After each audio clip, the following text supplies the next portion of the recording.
Right, Paul, good to see you. And new season 25-26 is fast approaching.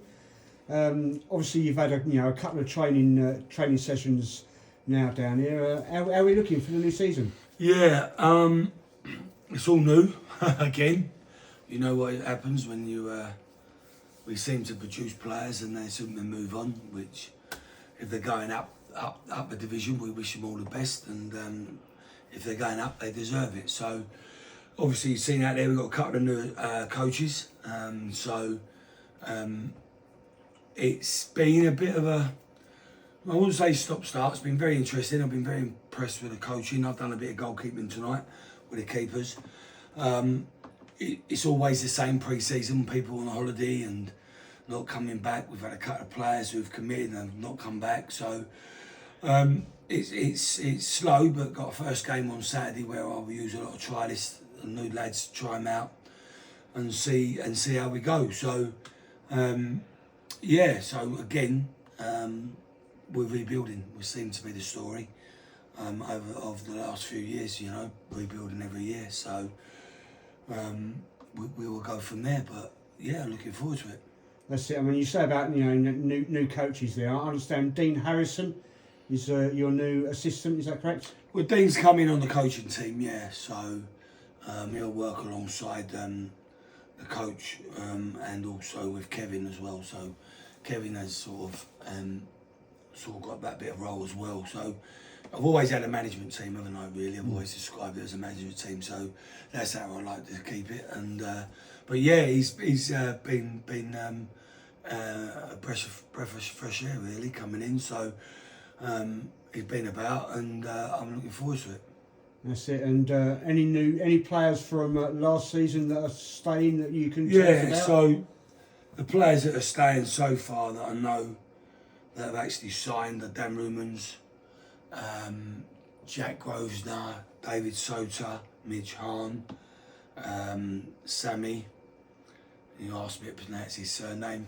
Sammy Mafawemba, is it? Mutafawik. Sammy, who's on holiday at the moment. Max Granville, Gabs, Ike, I think. Who else have I got? We've got Tom's signed, but Tom is going to do a scholarship in America, so we'll only have him for a short time. And obviously I've got a new keeper coming in and new players signed. Have been a couple of lads, right back George and Herbie Townsend signed. Looking forward to seeing them play. And obviously there's a couple of new lads that have looked quite good in training, and there's a couple of new lads tonight. So we'll see how they pan out and how they develop on Saturday.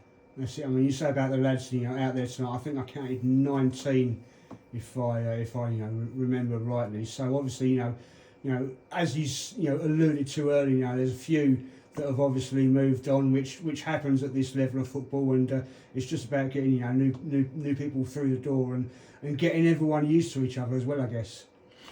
Yeah, cool. So there's 19 out there. I think there was 23 Tuesday. 20 last Thursday and 20 the week on this. So we've had a basic core of about 20 players, but you've got to remember, no Jack tonight, no Tom,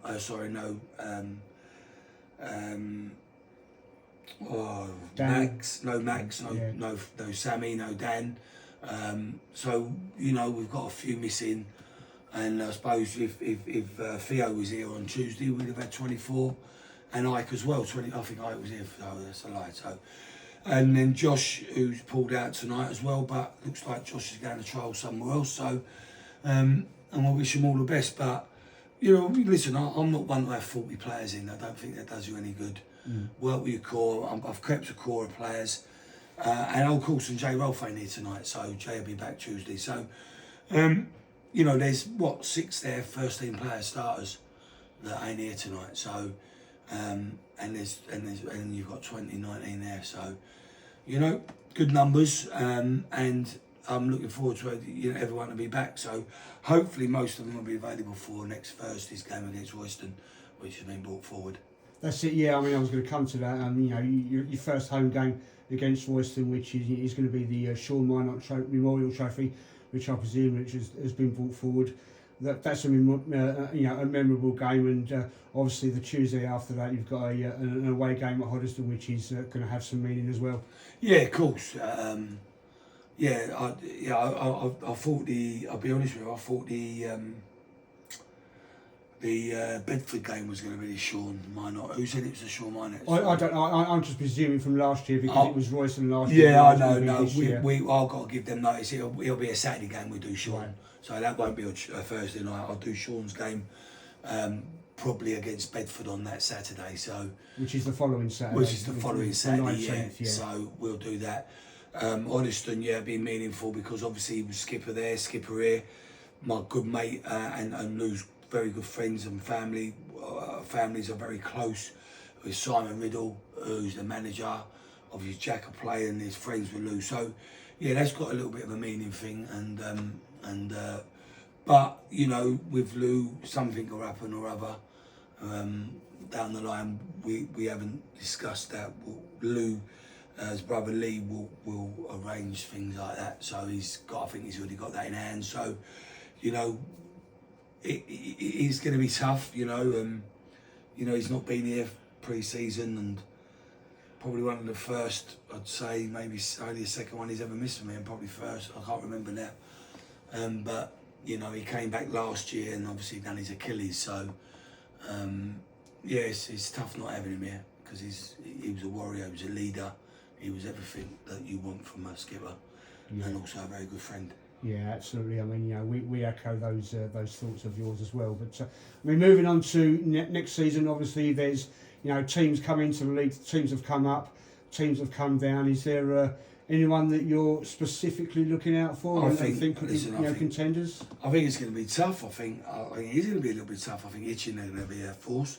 Marlow always a side to reckon with, and then Biggleswade will probably be looking to bounce back, to go back up. And then in the mix of that, you got Welling, and then Hadley, Barton, Flackwell, Biggleswade, FC. So it's going to be one of those seasons. But I was speaking to a fellow manager in this league today, and I said, look, I just think this season you've got to hit the ground running, because if you don't, I think you might get left behind. And that's my worry. I've got to make sure that I've got in place.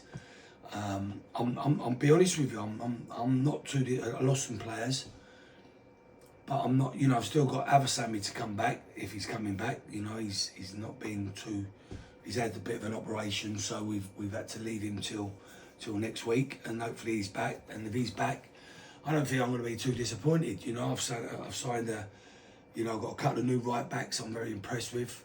I did have a left back, but he hasn't seemed to come back. But I've got David, very capable. So midfield's going to be solid. We've got young Rashan come back, who was with me 3 years ago, maybe 2 or 3 years ago. Good player, come through our youth ranks, and then obviously went off to get more time, more football, first team football. So I think. Listen, I think it's more positive this season now, this time now, than it was this time last season. That's it. I mean, you say about you need to hit the ground running. Mm-hmm. I mean, last season you ended the season really well. Had a really good streak. If you look back on the season before, a couple of the teams that you mentioned that could be a threat, Hadley and Barton Rovers, they had a really good season last year on the back of a good end to the previous season. So does that make more importance for you? Well, I think what's important, and I'm glad you picked that up really, because what's important that we went 14 games unbeaten at the end of the season. I know we got 2 cup games before the season starts, but I want to make sure that we keep that unbeaten run going. That's important, and we were solid. So, obviously it's a little bit different. The back four is going to be slightly different. New keeper, new right back, but the 2 centre halves were here all season, or most of the season. Dan hopefully will get in there. We're just monitoring at the moment, as in, I have to manage players. I don't want them to overdo it. So yeah, it's important. It's important that we take the end of last season, and it's always hard because when I say I want to take the end of last season into it, we haven't got that 16 players. We might have 8 or 9 of them players, you know. So, and of course, you know, I forgot that, you know, we've got Mitch signed as well. Mitch on, who's experienced, and I think he was important to the end of that. Like, he came in and made a difference at the end of the season, you know. So, I'm looking forward to it. I'm looking forward to getting off to hopefully a good start. And hit the ground running. We'll wait and see what the fixtures are. Wait and see what the FA Cup draw is tomorrow. Obviously, you've got Hitchin. You know, maybe I might use that for my last trial this game. I don't know, because you don't have to have players signed on for it. So yeah, it's important that I make the right decisions now, up till the 9th of August, and we'll go from there. That's it. I mean, you know, one last thing, you know, you just mentioned Mitch Hahn. Obviously, he won our Elliot Heath 90 minutes live goal of the season. What are your memories? I mean, that was a crazy game, wasn't it? I remember 2-0 down. Yeah. What are your memories from that? I remember the goal well. It was 2-0 down against Barton, but you know, he keeps reminding me. I don't know how he got that. When I should have got it in my goal in my charity game. It was too late. I told you it was too well, late. you know, that's not going to notice, but but yeah, I remember him just. The minute he turned and volleyed it off his foot, I said, that's going in. And I couldn't believe it. What a goal. Great goal, deserves the award. Thoroughly deserves the award. And I'm really pleased for him because it was an absolute peach of a goal. You know, I remember we'd done one before. I remember in a friendly, not as spectacular. It's just, what was his name? Scored in that friendly from his own half. I don't know if you boys were here, and we've had some worldly goals scored here over the years, you know, and that is top up there in the top 3 or 4. That's it. I mean, you say worldly goals. I mean, the only previous times we've given the award went to Tom Bruno a few years ago. Oh, another one, Tom. Yeah, that's the other Tom. one that we did. And I'll tell you a little thing. I mean, after that game, I spoke to Mitch after the Barton game, and he told me he was going to win goal of the season. Did he? And he did. I think he came off. Did he come off the bench for that? I think he did. I can't remember. I think exactly. He did come off the bench. It's a while ago now. Always wants to prove the gaffer wrong, I tell you. That's it. And I'll tell you a little secret as well, between you and me and everyone watching, that I saw him last week at training, and he said he's going to win next season's award as well. Did he? Yeah. Let's hope he does, eh? Let's hope he wins the league as well, eh? Let's hope so. That's important, but yeah, it's a great goal and a great finish, and mate, what a way to win the game, because it weren't like we was 3-1 down and he scored it and make it 3-2. It was the actual winner, and that makes it special for him. Exactly. Well, Paul, we obviously wish you all the very best for the season. Obviously, we'll be down here often enough and seeing you and getting updates, and wish you all the best. Appreciate it. Thanks. Look forward to seeing you all.